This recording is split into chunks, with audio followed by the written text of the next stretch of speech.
Epilepsi absens anak adalah jenis epilepsi yang terjadi pada anak-anak dan ditandai dengan kejang absens, yang merupakan periode singkat hilangnya kesadaran. Berikut adalah beberapa informasi lebih lanjut tentang epilepsi absens anak. Penyebab epilepsi absens anak tidak sepenuhnya dipahami, tetapi diperkirakan melibatkan aktivitas listrik yang tidak normal di otak. Kondisi ini mungkin dikaitkan dengan faktor genetik dan lingkungan.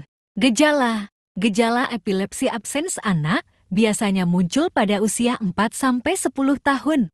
Gejala yang paling umum adalah kejang absens, yang merupakan periode singkat hilangnya kesadaran yang berlangsung selama beberapa detik. Selama kejang absens, anak mungkin menatap kosong, berhenti bergerak, tidak menanggapi lingkungan sekitar, mengedipkan mata dengan cepat, menggerakkan bibir atau lidah.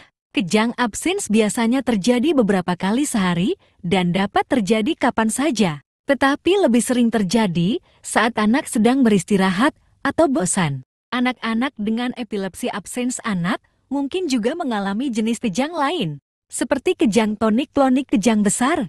Diagnosis epilepsi absens anak biasanya dilakukan berdasarkan riwayat gejala anak, pemeriksaan fisik, dan elektroensefalografi EEG. EEG adalah tes yang mengukur aktivitas listrik di otak dan dapat membantu mengidentifikasi pola aktivitas yang tidak normal yang terkait dengan epilepsi absens anak.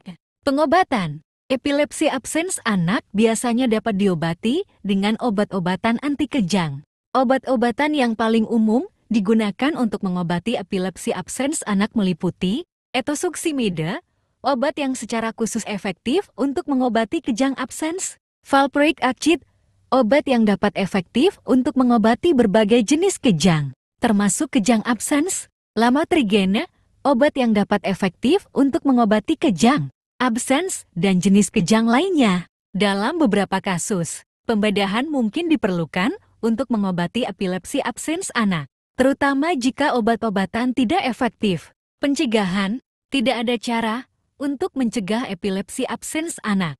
Namun, jika Anda memiliki riwayat keluarga epilepsi, Anda dapat berkonsultasi dengan dokter untuk mengetahui risiko Anda dan keluarga Anda. Catatan, epilepsi absens anak adalah gangguan serius yang dapat memengaruhi kemampuan belajar dan perkembangan anak. Jika Anda memiliki kekhawatiran tentang epilepsi absens anak, penting untuk berkonsultasi dengan dokter untuk mendapatkan diagnosis dan pengobatan yang tepat.